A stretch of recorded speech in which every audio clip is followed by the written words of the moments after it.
We would like to take this opportunity to thank the sponsors. The Green Hydrogen Summit South Africa 2022 Cape Town was sponsored by Sasol, Anglo American, Aqua Power, Industrial Development Corporation, the Northern Cape Province, Western Cape Government, and Westgrow, in partnership with the Republic of South Africa, German Corporation, Infrastructure South Africa, and the Digital Council.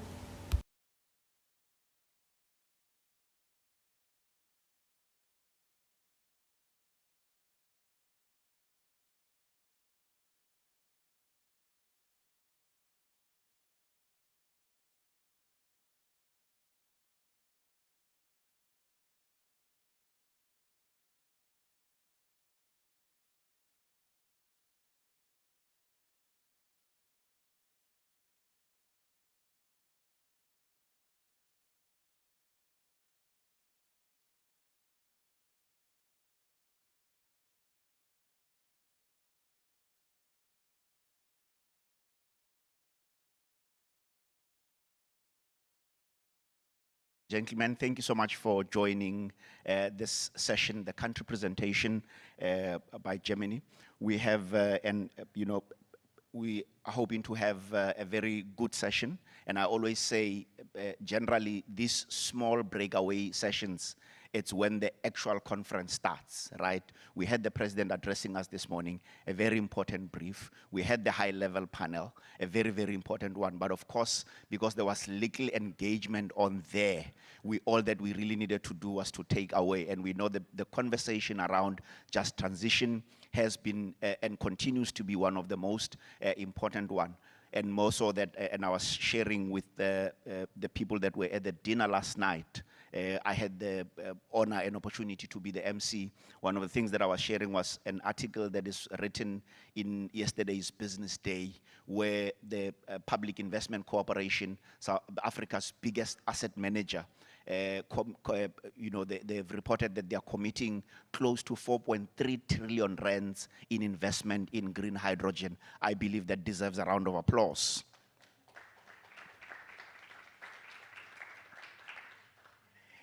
And starting right away, may I please ask my panelists to please come and join us on the panel so that we can start our panel. I'm only seeing 4. I am not seeing, oh, you're sitting at the back. Anyway, may she sit in the middle because she's the rose amongst thorns.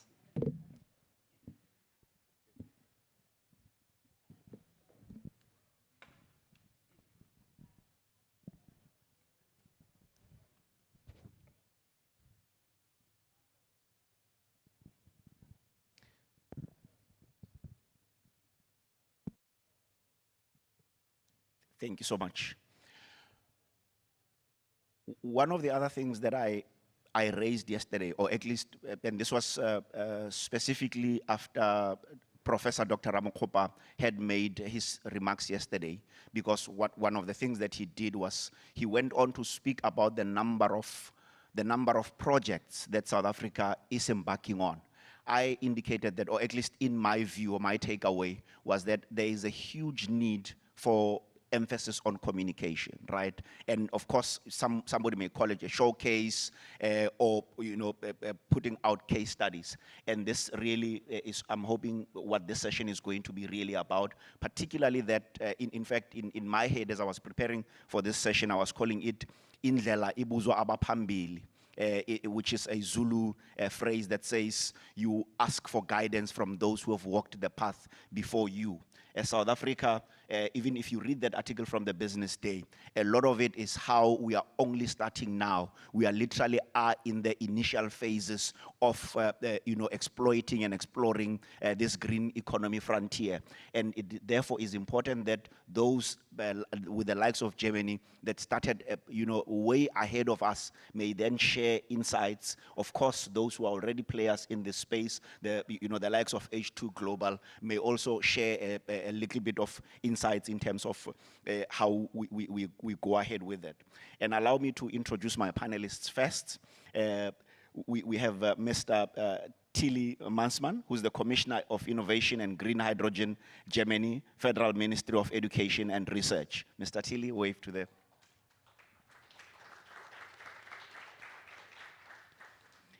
We also have Mr. Timo Bollery, who is the Managing Director of H2 Global.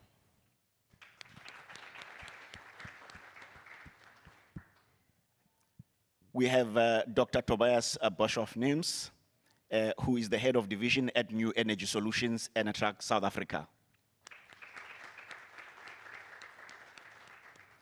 And the rose amongst thorns, Husia Mekwele, who's the Vice President, Strategy, Pricing and Regulation at SASOL.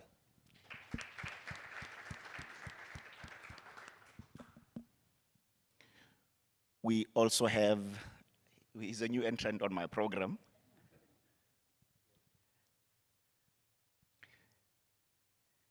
Ferguson Feldman, the CEO of Atlantia.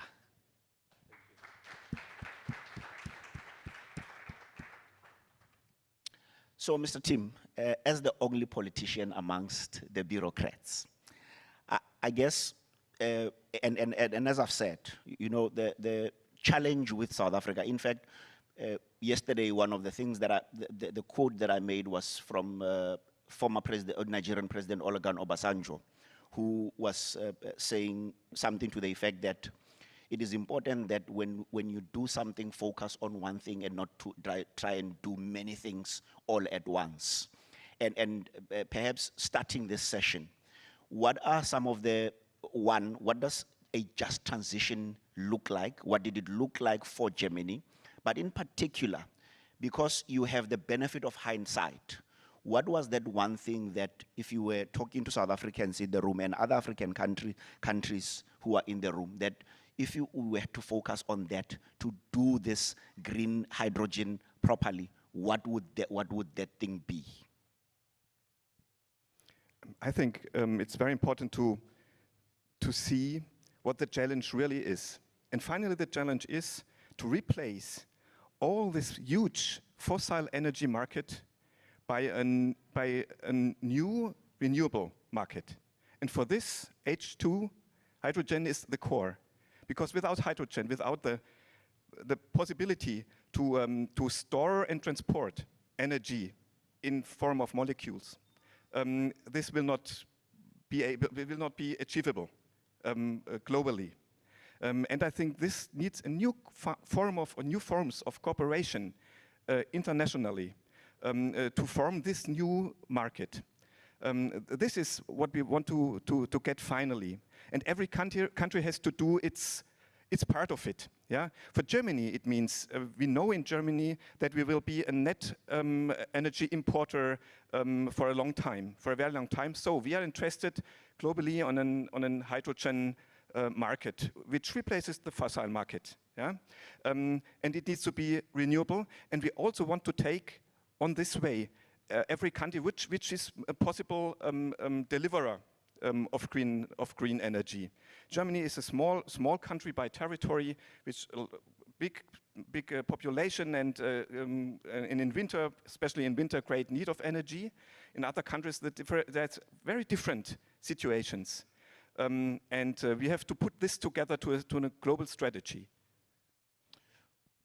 Interesting, and you speak about the importance of transportation and storage, right? We definitely can then not take away the fact that you are one of the countries that have been hard hit and affected by the Russia-Ukraine war, right? On a practical level, what does that mean? Considering that I understand that generally the Netherlands is a very important gateway in terms of you importing particularly anything that has to do with, if you're looking at hydrogen as an example. What does infrastructure, or what should infrastructure look like to ensure that it facilitates precisely what you're raising, the issue of transportation and storage? If you mention the war from Russia against Ukraine, of course everybody knows this is a real big challenge for Germany in the moment. But this is a very different question from the long-term transformation into green hydrogen. And green hydrogen will not be the solution for the actual problems Germany has now, right now. It's a very different question. Also for infrastructure. In the moment, the first answers were to install LNG terminals at the German coast. This is a real reaction on the war, and we said those terminals need to be H2 ready. So on the long term, we want them to be able to import hydrogen or its derivatives. But this is a different question.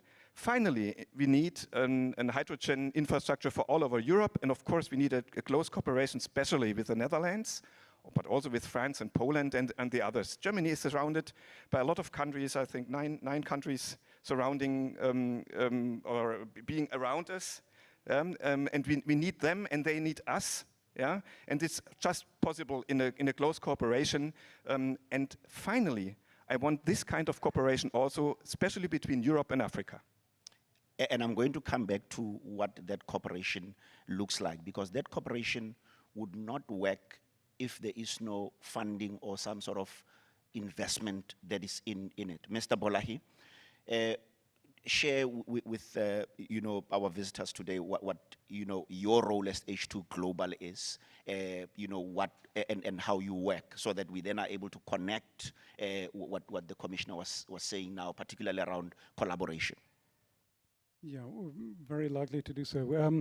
H2 Global is a market ramp-up instrument that has been set up by the German government that tries to overcome that chicken and egg situation that we have at the moment in the markets. I mean, every day we read about the MOUs that are being signed globally, not only in South Africa, but globally for green hydrogen and derivatives production. But we need to take that step from MOU to FID. Sure. I mean, this is the important factor that we need to bring in. We heard this morning, in Saudi Arabia with Aqua Power, yes, there is a large-scale program, but that's more or less the only one on a global scale.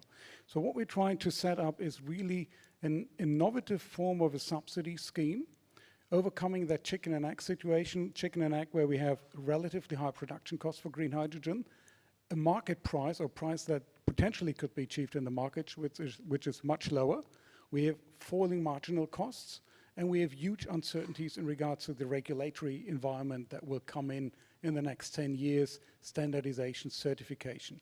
So what we're trying to provide today is an investment case to start production, to get from MOU to FID by providing long-term offtake agreements, providing price security, locked-in prices for 10 years, to provide a market risk or market risk enhancement by having a government-backed offtaker, and providing legal certainty, because we're agreeing now for a 10-year period the criteria, how the green attributes are being determined for that period in time. So what we create is an intermediary, a physical intermediary. We call it the HINCO, the Hydrogen Intermediary Company. And I always refer to HINCO as the most stupid company in Germany and Europe at the moment, because as HINCO, I'm buying a product relatively expensive and selling it much cheaper into the market, into Europe. So I'm immediately bankrupt. And in order that this doesn't happen, that's when I call Berlin, BMWK, that provides 900 million now for the first tender, to compensate for that cost of difference.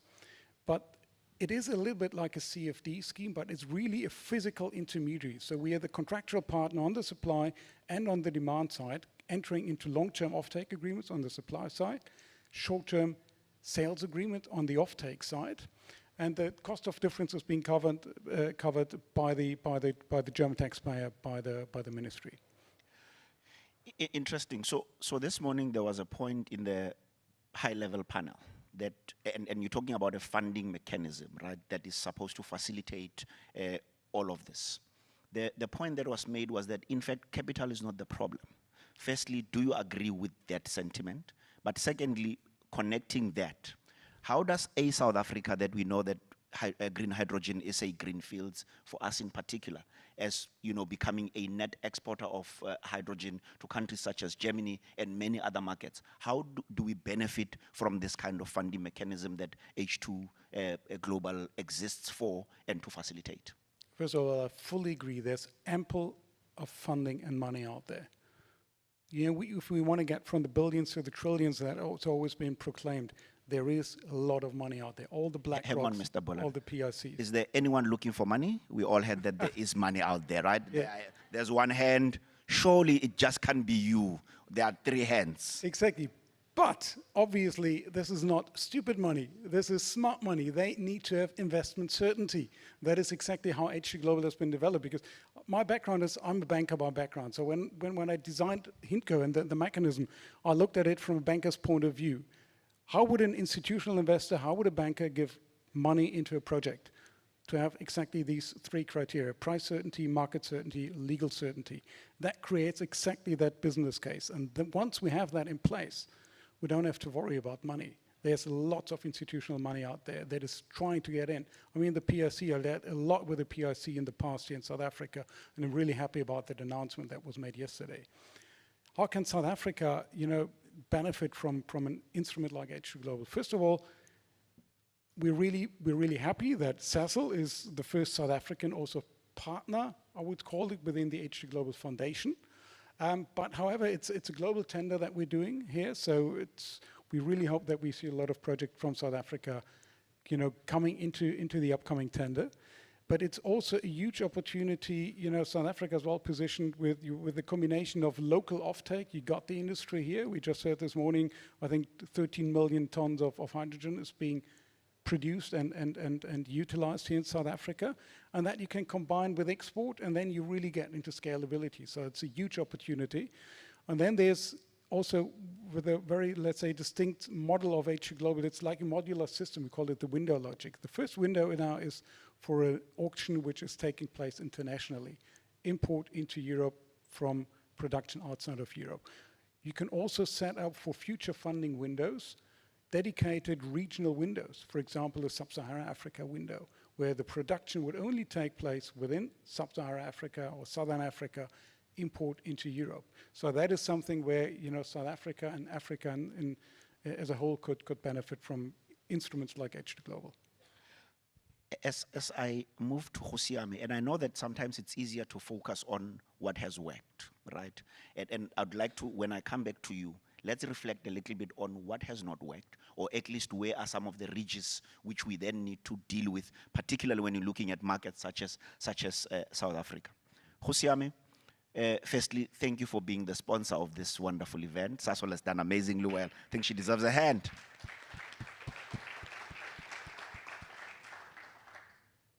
But most importantly, Sasol seems to be almost pioneering in this space, right? And to a great extent, that this kind of pioneering, and we know that, from its establishment as a company, Sasol, from the days of apartheid, it had always been this kind of a pioneer. What are the key areas, particularly from a public infrastructure point of view, that you think that we should be learning from markets such as Germany, or at least as far as Sasol has been identifying areas of exploration and where we should be focusing on? No, absolutely. Thanks, Lorato. First of all, let me just reflect a bit before I respond to your question. Not so long ago, we started these green hydrogen roadmaps as South Africa. It was not far off. It is admirable to actually see the pace at which we have now moved. A year ago, we were sitting in these kind of forums defining value chains, trying to find ourselves as South Africa in the map. Today, we're sitting and talking extensive collaboration and partnerships. We're sitting in panels like these where we're actually moving at pace. And I'd like to just confirm one thing, and I agree with Mr. Mansman and my colleagues here, in terms of how aligned we are with the EU and Germany in terms of our energy transition pathways. To answer your question, this is where the alignment, more of it is there from a South African perspective. We've identified similar targets from decarbonization perspective, but where we strongly agree is in terms of identifying green hydrogen production as very key and critical in decarbonization of very heavy industry sectors, transportation. But I think James earlier mentioned a very key point, which is energy security supply. And this is where we are aligned in terms of South Africa, Germany in particular, and the EU. You ask yourself, what are the learnings? We've been talking earlier about collaboration and partnerships. And this is what we have now learned, and we are continuing to learn as South Africa, is let's just learn on how collaborative Germans have been in identifying their pathways, identifying solutions, and congregating in terms of advancing at pace in some of these systems. And in that way, you will see some of the systems that they've put in place that we are actually pioneering, as well as SASOL, together with them in partnership. As H2 Global has indicated before, partnerships that we are forging together to be able to develop these markets across the value chain. I mean, in September, for instance, if we were to just give you an indicator of the pace at which Germany moves, and the EU actually, is when SASOL, a delegation, went and visited Brussels. And this was in a way trying to say, let's advocate for a particular cause, particularly pursuing some of the requirements in the products that we ourselves as South Africa will be producing, making sure that they are certifiable. So we've moved from just defining value chains, but we've gotten to a stage where we are in advance trying to identify and making sure that the products that we will be producing out of South Africa, out of SASOL assets, will be certifiable to be able to be marketable in the global space. And these are being pioneered by the Germans themselves and the EU. So this is actually an exemplary mode of what we are looking at from a South African perspective, and looking at these alliances, looking at regulatory integrations that are happening, infrastructure systems, as Mr. Bansman mentioned earlier, that we can try and find collaboration and really take a cue from that perspective. So SASOL is there in the forefront. As you heard earlier, we've pioneered before. In terms of technology, we've got the FT technology that we've extensively talked about, and we're leveraging on to convert our current gray hydrogen into green hydrogen. Expertise that we have, skills, we've done this before. We've pioneered from a transition of gas in Mozambique 20 years ago. We will do it again. Pioneering in terms of production of methyls and fuel and chemicals, and we will continue again daring with the assets that we already have, and of course with input with renewable energy, trying to convert these current assets that we have and continuing to pioneer as SASOL. So that's the trajectory that we're in. But we do this not alone. We do it in partnerships, as I said. And partnerships not only with our own government that's supporting us and spearheading this from all levels, provinces, but we do it with financiers that are in the room, with collaborators that I'm sitting next to. So as we continue, we are bold in our steps and our strategic intents, but we do it, of course, with partnerships and collaborations. It would be remiss of me, Khusiami, to, and of course, everything that you say deserves an acknowledgement, and a huge acknowledgement. But I guess the lesson we've taken from the German energy issue right now with the Ukraine-Russia war is that there may be disruptions along the line. If we are going to be a net exporter of hydrogen products, the likelihood of logistics come into play.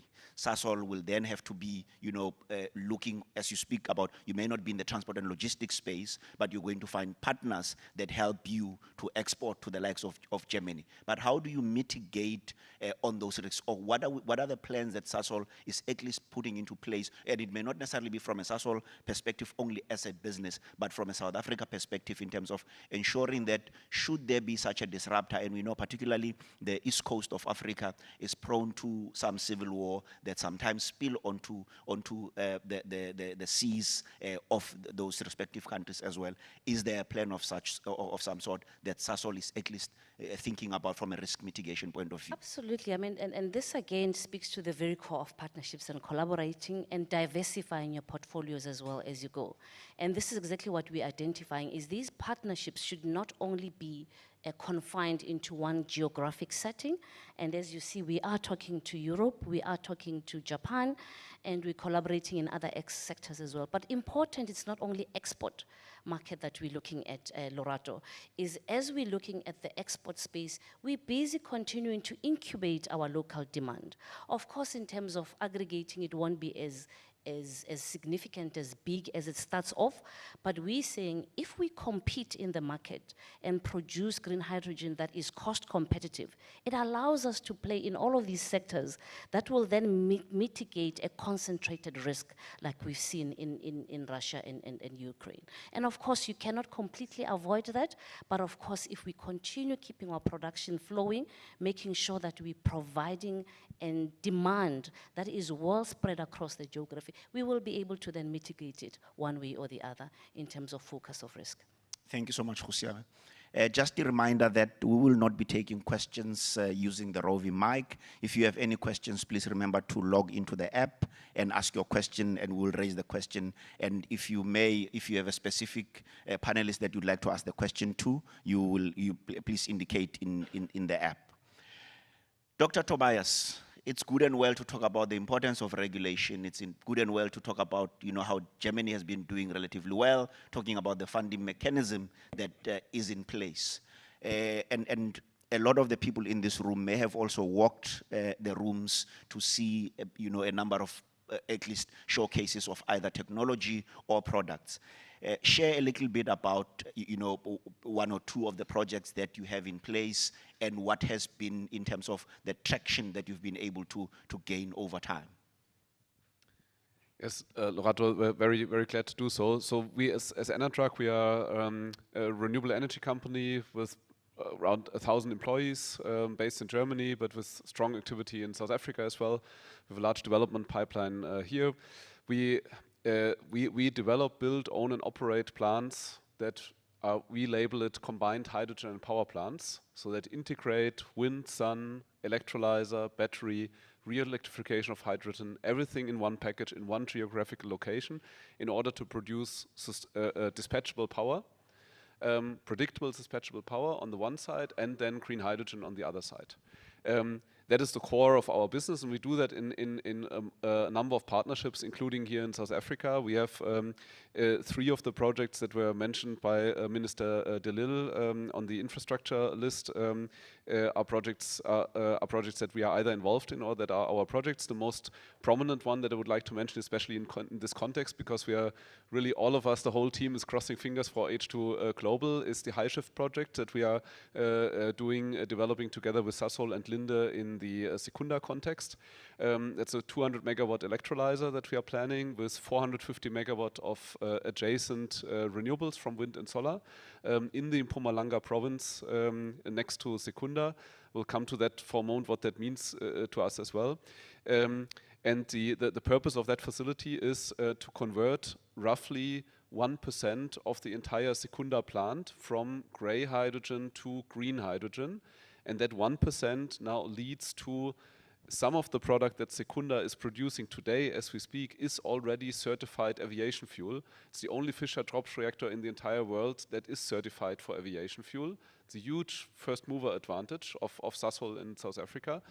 And by feeding green hydrogen into the existing facility, we can, pending the certification requirements around that, produce a portion of the product as certified green aviation fuel, sustainable aviation fuel, or e-kerosene, however you want to label it. And that we want to pitch under H2 Global to give the investment certainty. Because also let's face it, with all the excitement that's in this room, in all the rooms that we had, and it's great to see this excitement around green hydrogen. I think long overdue. But let's face it, we are still at the extreme beginning of an S-curve, and there will be substantial first mover disadvantage in the first projects that deploy. We've seen that in solar, we've seen that in wind. That is the nature, because the product that we produce is green hydrogen, is a commodity. You cannot differentiate. It's different to an IP-driven business where you create something new, it comes at a high cost, but you have IP that protects you. If I produce a new laptop, I'm IP protected, not for green hydrogen. If we are producing green hydrogen together, that is more expensive than the second, third, fourth project. We are basically, why should we not rather wait 5 years, right, and only deploy it? So that's exactly where government comes in. And that's where instruments like H2 Global are so important to overcome this first mover disadvantage, because otherwise nobody will move, and then there is there is no first mover, let's say. Yeah, and maybe just a few sentences on the specific location in Mpumalanga. What's also extremely important for us, not only on the green hydrogen side, but also on the pure renewable side, is when we started to become active in South Africa about a bit more than 5 years ago. We immediately started to develop both wind and solar projects in Mpumalanga, in the coal region of the country, because we are of the firm belief that we will not have an energy transition if we don't proactively take the phase-out industry with us and provide opportunities for the industry that is in decline to actually play a part in that transition. It's not sustainable to build everything. We will have a lot of renewables built in the Northern Cape, no doubt, but it's not sustainable to build everything there and simply believe that Mpumalanga will ramp down economically and that's the way it is. No, it won't, because then we will have not a transition at all. And that's why we started to deploy MetMasts with the help of BMBF, by the way, because it was at the time 5 years ago, everybody said there is no wind in Mpumalanga. Now we have more than 10 MetMasts operational for multiple years, and we can now not say it through gut feeling, we can now prove it with measured data that the wind resource in Mpumalanga is in some areas on par with Western Cape wind resources. It's not the best like best Northern and Eastern Cape, but it's definitely economically viable wind deployment possible in Mpumalanga. And that's extremely important for the just transition to create jobs also where they will fall away necessarily through the transition. The repurposing of Secunda, I think, is a mammoth task for Sasol and for the country. We have to repurpose it. It's not an option to ramp down Secunda. It's simply not.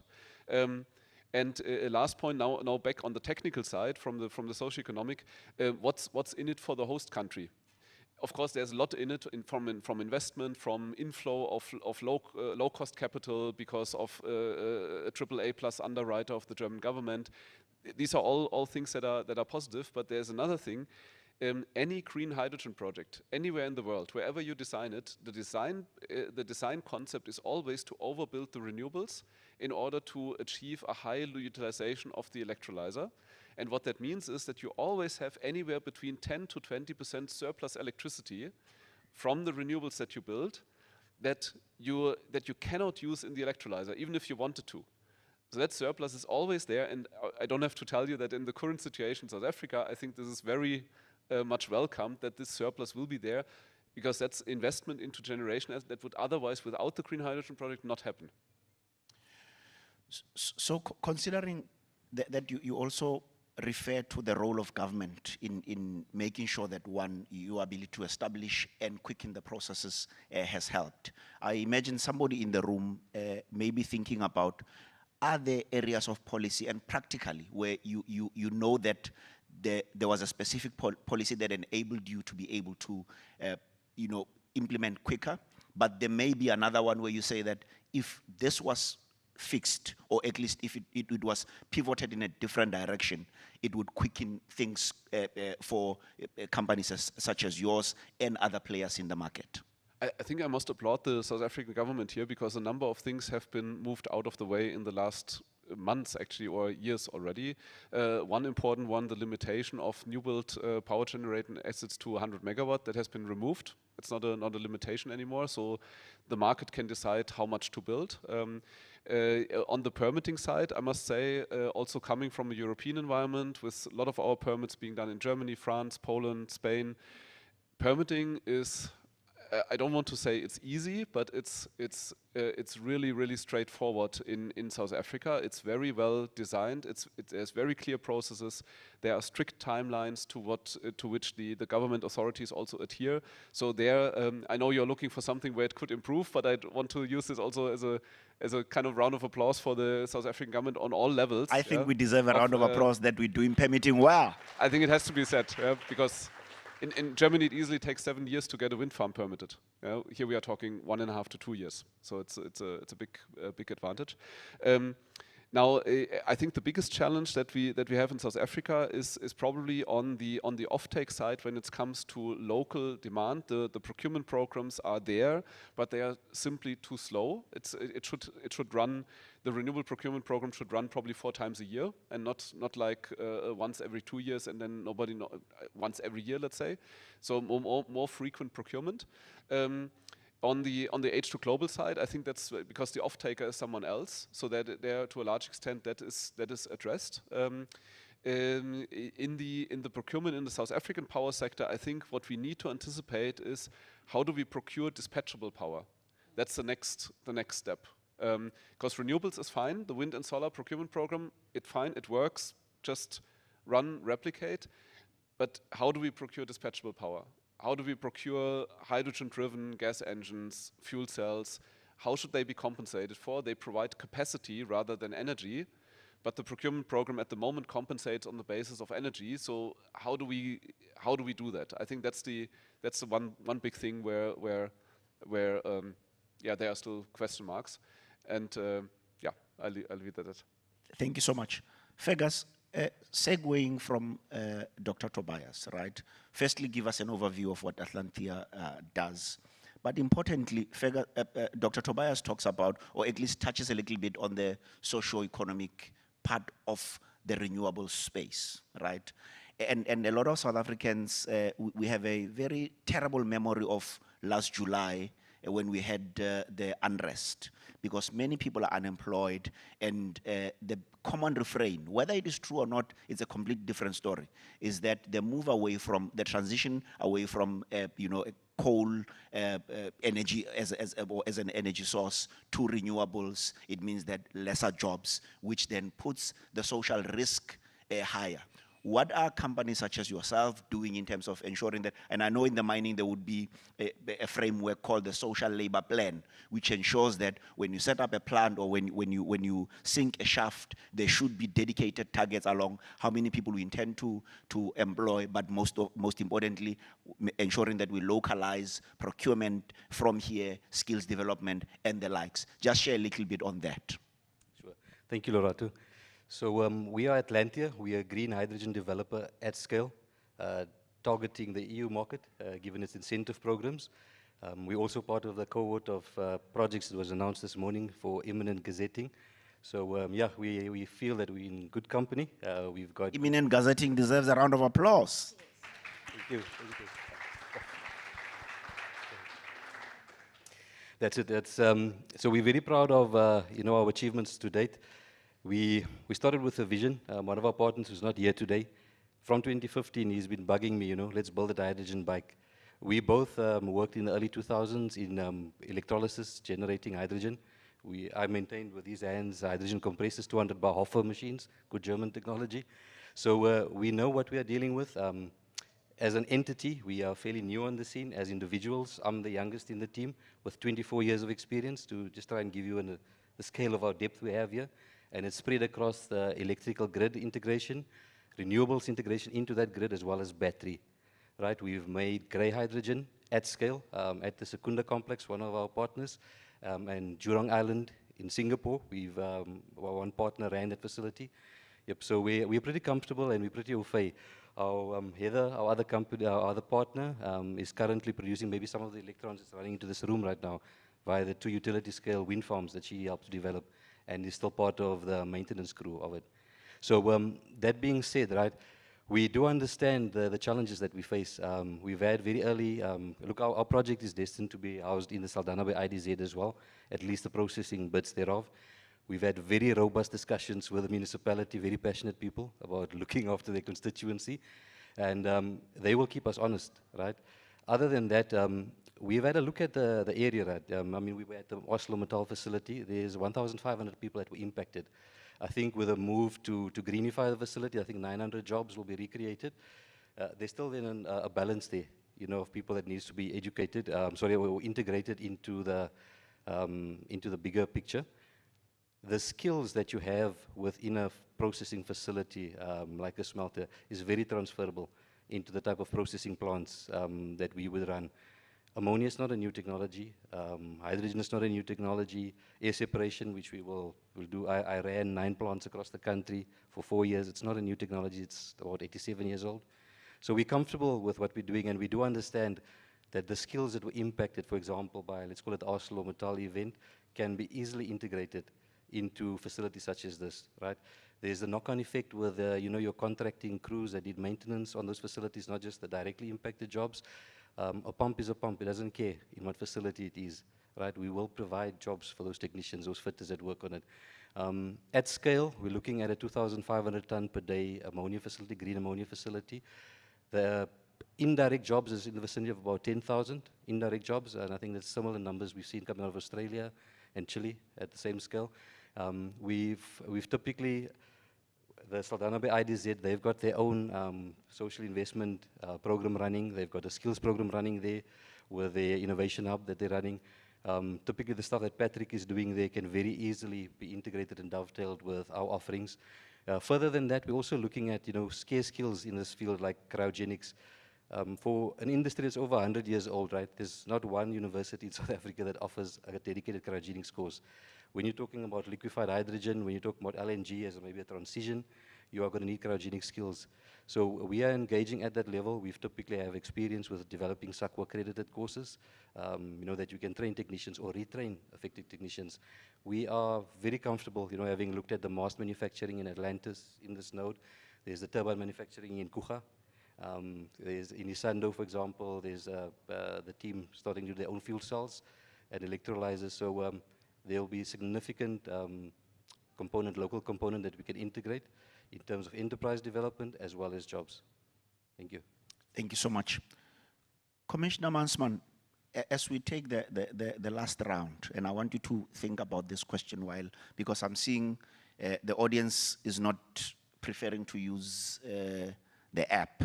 If there are any questions, please raise your hand. I'll come around with the mic in case there's anyone who wants to ask the question and has decided not to use the app. SAGHS talks about the skills, right? Particularly the scarce skill.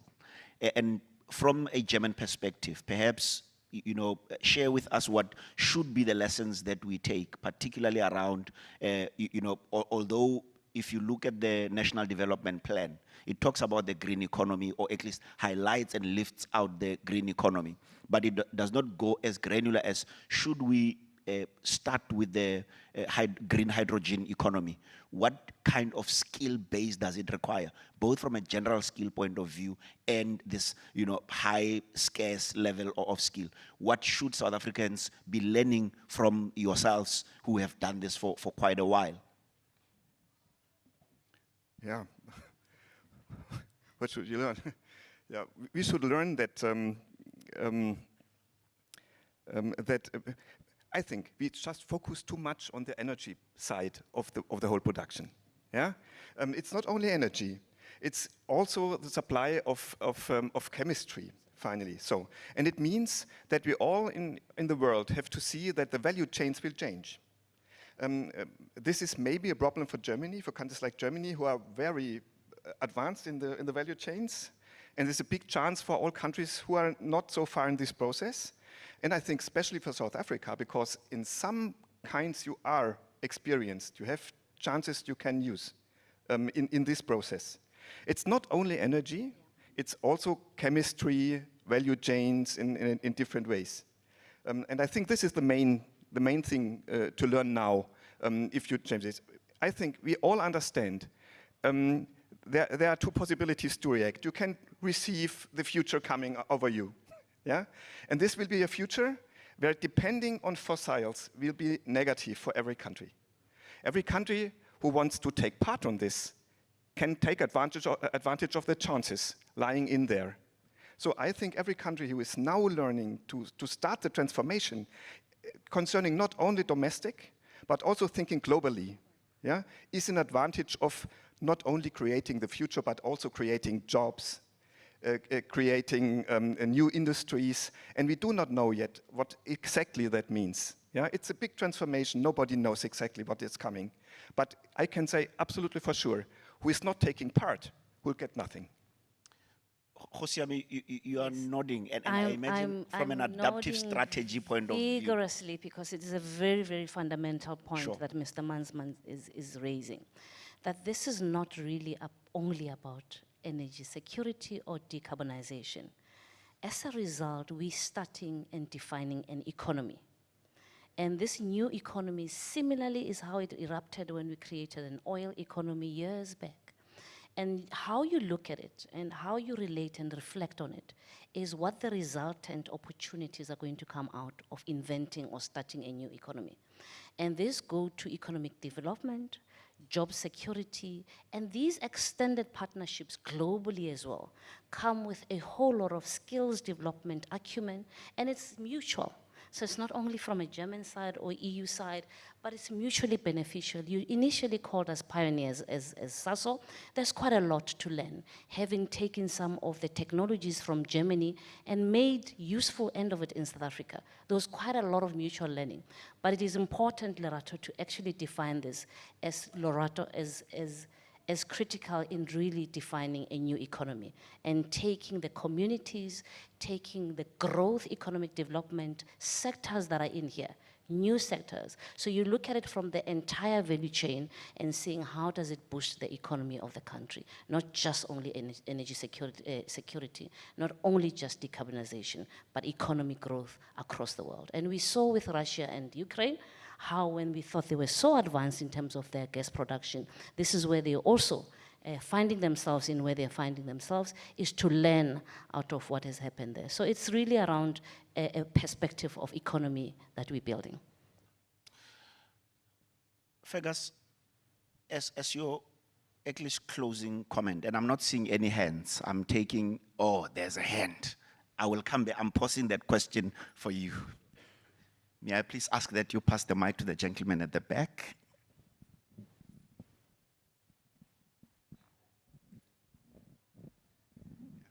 Sorry, this question, Ibrahim Takolia from Green Hydrogen Solutions. This question is for H2 Global. Is price going to be so there's two parts. Is price going to be the only determinant? And then the second part is, the US is sending a lot of LNG to Europe. And their idea is that in a few years, and the Biden administration has already announced that they're going to give a $3 subsidy. And Canada has announced a 40% tax credit. So if price is the determinant, how will South Africa compete, or any other country that doesn't get a subsidy?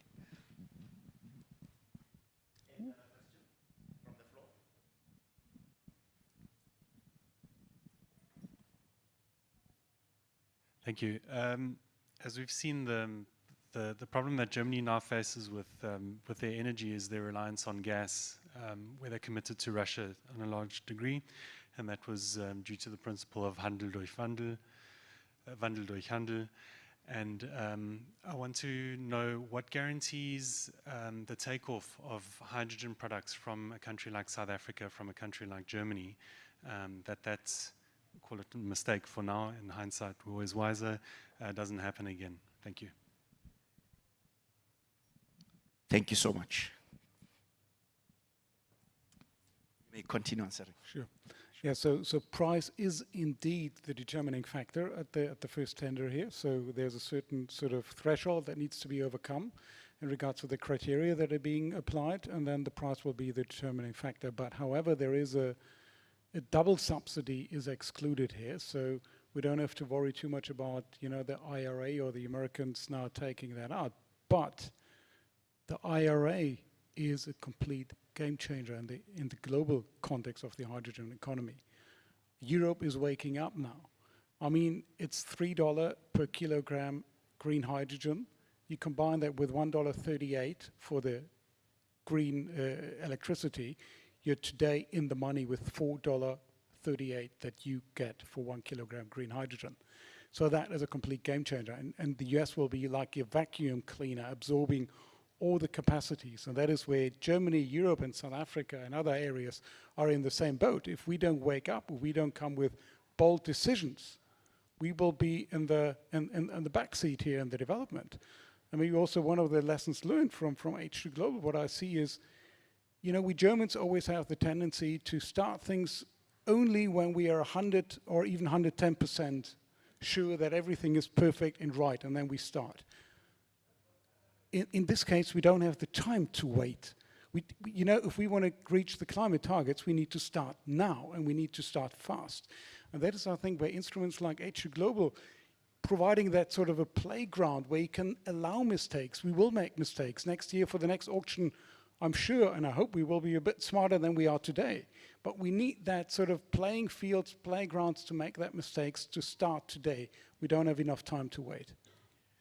But I guess also what I'm hearing from the question you're asking is, should South Africa's green hydrogen economy, it's in its infancy, should we be considering some sort of subsidies as well for our local players and developers so that we give them that edge? Is it something that should be done, or is it something that you think that, you know, we ought to be, it needs a rethink?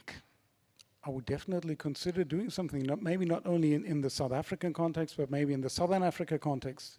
Instruments like H2 Global can also be applied within that context. Also bring in, I don't know, talk to the GCF, talk to the World Bank, bring in other partners. I think there is a huge opportunity here also to foster, not only to focus on the export, but also, as I said, South Africa, you have the big advantage, you have the economy here, you have the absorption capacity here, the need to do that transition. Go for it. Commissioner Tilly, he asked a question that I think I'd like you to respond to it briefly. And I think we have one more hand, or two more hands, and I'll allow for only those two at this moment, and we'll then go to our closing remarks because we are doing good for time. Yeah, it was the question, Wandel durch Handel. It means change by commerce, or change by interacting commercially. What we finally felt politically in Germany is that we were blackmailed by Russia, finally. Blackmailed by Russia in the sense of Germany needed 50% of the gas was imported from Russia, and 30% of fuels, yeah, diesels and so. We felt to be told, if you complain against this war, we will stop your energy. And this stop of your energy will be very, very brutal for your winter. And that's true. And we never want to be blackmailed again. And it's not the first time in history. In 1973, we had a similar crisis, energy crisis. What is the conclusion we have? The conclusion is we need a much more sane market of energy globally. And I'm quite sure renewable energies give this, have the substance of being like this. A lot of players can take part. And I think especially South Africa is really a great country for this production. And I don't know in 20 or 30 years if South Africa is an important deliverer of energy to Germany or not. But I'm quite sure every energy you produce, you will find somewhere in the world someone who will buy it or would buy it. And for you, it's the chance to come from being dependent on energies, because your situation is not so much different from the German situation, to you can change it, being more proactive. Germany has not the chance in the same way. We estimate about 30% maybe we can produce for ourselves, and we will need 70% of imports. So we want to develop global cooperations which are more on eye level than we had before. And for that, of course, South Africa is a very, very attractive partner. But it's much more than we just want to deliver, just want to develop a delivery country.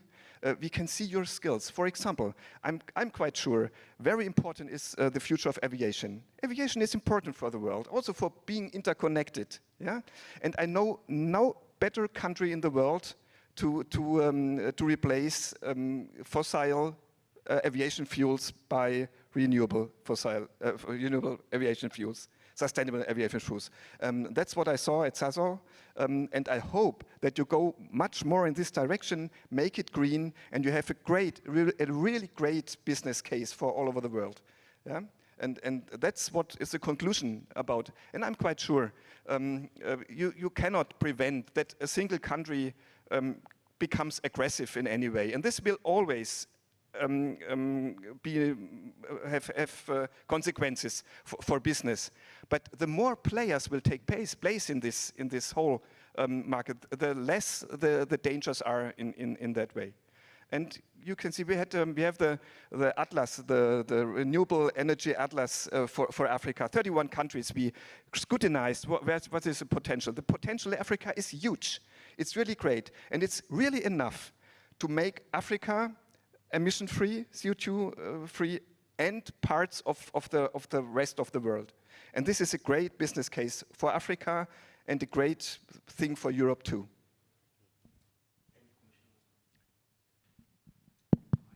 Aika from Japan. I want to know the EU or German strategy how to import your African hydrogen. I know there are several pipelines through Mediterranean Sea, so you might import hydrogen through their pipeline if that is produced in the northern part of Africa. But in the southern part, for example, South Africa, might import ammonia through the ship. But there are, if you do so, don't you have any facility to use ammonia in your country or Europe? The two questions. Let me take the second question.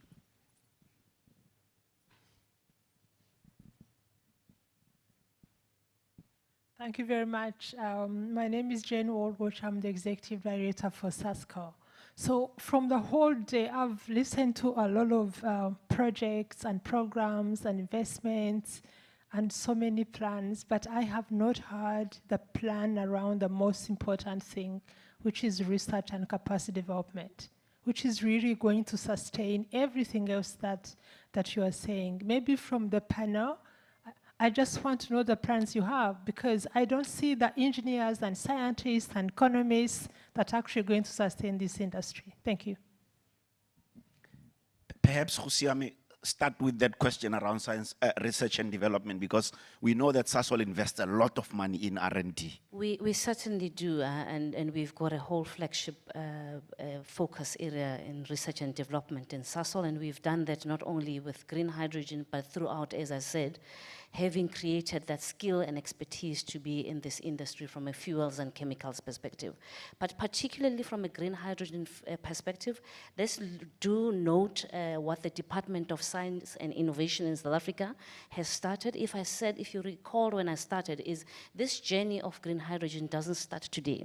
Actually, the Departments of Science and Innovation in South Africa have been a pioneer in developing and defining a roadmap from time immemorial in terms of how you transition into green hydrogen. So there is strong impetus there. We've got capacity from a department government perspective, and sitting even within Sasol, the expertise that sit in their R&D department that just focuses on identifying these value chains and channels is there in the country. So I think that's one area actually from a South Africa perspective where we started from a technology perspective and then evolved into commercialization strategies, but it's quite advanced in that space. Thank you, Khusiame. Timo, I think you wanted to also share perspective. Maybe also on two aspects. First of all, also on capacity building. I mean, the German side, the colleagues of GIZ are here. There's a project called H2 Global, which is H2 South Africa and H2 Brazil, for example, which is also being funded by the German government, also addressing exactly these issues. What do we need aside market ramp up and the market creation? We need the right skill set. We need the right technicians. We need the right labors to be educated, to be performed. But that is also what needs to be addressed aside. And I think it's just the first step, like, you know, instruments like H2 South Africa, H2 Brazil, that are going along that side, and we need more of that. Otherwise, if we don't have the right labor, we won't be able to fulfill our task. In regards to the question, ammonia, what role does ammonia play? I mean, it's again a little bit like the chicken and egg situation. If there's not a guaranteed supply of green ammonia, nobody will start on the appliance side to switch over to ammonia. There are lots of appliances of ammonia and methanol, for example, in areas beyond the current industrial offtake. But in order to do that, we need to guarantee the supply, and that is why it's so important that we also ramp up the supply side, and the demand side will follow. And in the medium to long term, obviously, once pipelines are in the play, that will be a game changer really to do the really final transition into a fully fledged green economy. But for the next 10, 15 years, derivatives like ammonia, like methanol will play a very vital part. We are almost out of time. Fergus, as you share your closing remarks, this year South Africa is celebrating the 10th year, and it's the 10th year anniversary of the National Development Plan, which of course lifts out the green economy as one of those important economies. What do you see in the next 10 years? Dr. Tobias, reflect on that immediately after Fergus. Please share your perspectives as well. I think within the next 10 years, I mean, we obviously have our own aspirations. We're typically looking at establishing an at-scale facility. We're typically looking at replicating that. But very importantly, we see our role, you know, the first mover that we were talking about, we are living those hazards right now. You know, we have to watch out for friendly fire from the back as you're running too far ahead. So we see our role as paving the road for that we are wanting to walk on, and for those to follow as well. Right? There are bigger players here who've got very defined ways and strategies how to do it. We are crafting it as we're going along. And we're hoping to be a case study in 10 years' time where advanced programs look back and says, that's how you do it. Thank you. A round of applause for Fergus Altman. Dr. Tobias?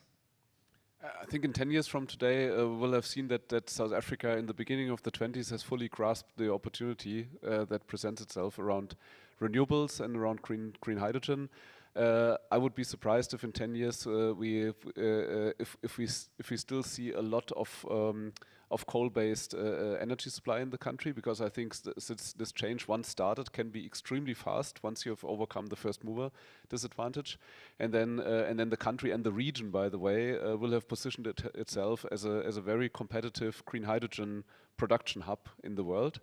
And from a global perspective, I think in 10 years from now we will see the start of the establishment of a much more diverse and therefore much more robust and much less potential for holding others to ransom type of energy supply in the world, because we will have many, many more different supply possibilities where South Africa and Southern Africa is in a very competitive space, but it's not like in oil and gas where you only have 5 potential supplier regions. In green hydrogen, anybody can literally supply green hydrogen, but some areas and countries can do it better, and that's the advantage that South Africa can build on. And I hope that especially Europe will reach out its hand to what I would wish for, a preferred partnership with supplier countries of the global south to proactively stimulate and create that new energy trade web, let's say, and not just let it happen, but proactively stimulate that. Because I believe especially the countries of the global south, especially those that don't make a lot of money with oil and gas today, they don't have the money to put supply subsidies in place. So that's the one disagreement with Timo. I would not suggest South Africa to put supply subsidies in place for that ramp up. I would rather say, Europe, you put demand subsidies in place in order to establish a preferred energy trade partnership with countries of the global south that share the same values. And then we have many, many supplier countries, not just a handful. And then we have, in technical terms, we have an N-1 reliability in the system, which means the biggest supplier can always fail and the system still works. And we didn't have that so far, but we need to achieve that. A round of applause for Dr. Tobias Bishop Names. At last, panelists disagree for a chance. Hosiame,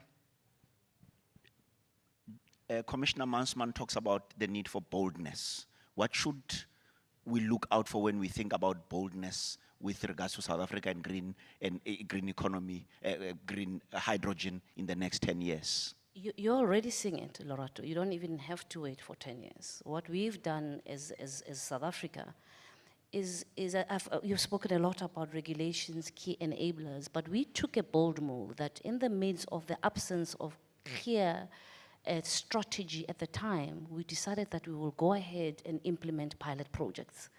There were pilot projects then, but actually they are flagship projects that we are currently boldly implementing as first mover advantage that you've mentioned. So we're already there. So in 10 years' time, we see ourselves playing a leading role in Africa, from a South Africa perspective, even SASO, in playing these markets off. We see ourselves with our well endowments that we have, leveraging on them and positioning ourselves globally to compete. We see ourselves completely aggregated, being able to compete in providing a molecule that is cost competitive. We see ourselves with a bigger, drawn-out economy that's growing based on this particular economy, green hydrogen economy that we see. So we are very, very bold. And I think we really need to make sure that as I started earlier, we will only do so as we collaborate to become this leading playing role, to aggregate in terms of scale, to collaborate to drive these costs down, to collaborate to create these economies. So we are well advanced on our way there. So I don't even see it in 10 years' time.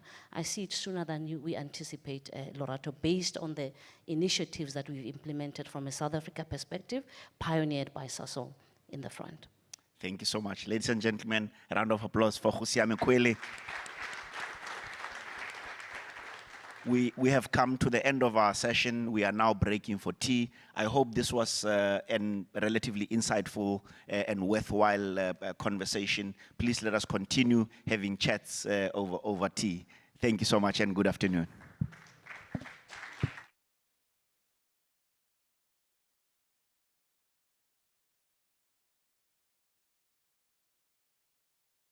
We would like to take this opportunity to thank the sponsors. The Green Hydrogen Summit South Africa 2022 Cape Town was sponsored by Sasol, Anglo American, Aqua Power, Industrial Development Corporation, the Northern Cape Province, Western Cape Government, and Westgrow, in partnership with the Republic of South Africa, German Corporation, Infrastructure South Africa, and the Digital Council.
Asked me about technical session 4 on the booklets.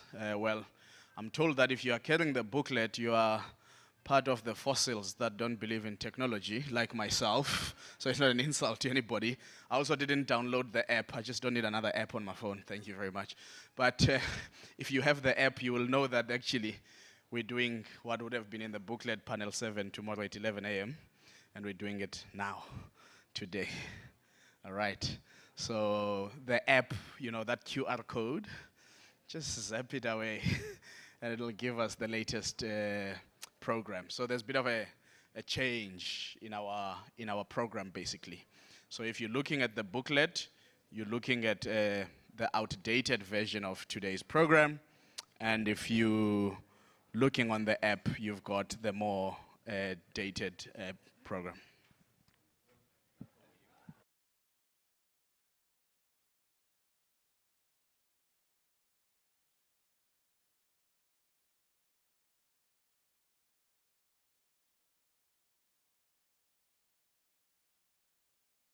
Hydrogen production facilities in Gauteng aimed at decarbonizing domestic industry.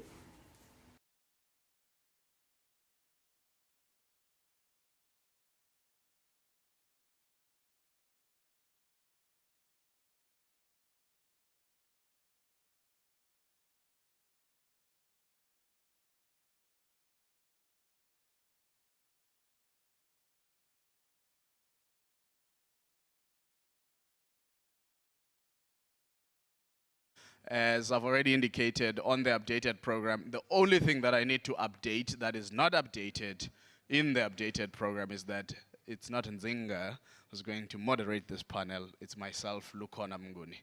I don't want to expropriate her identity without her consent. And ladies and gentlemen, we are ready to kick off this afternoon.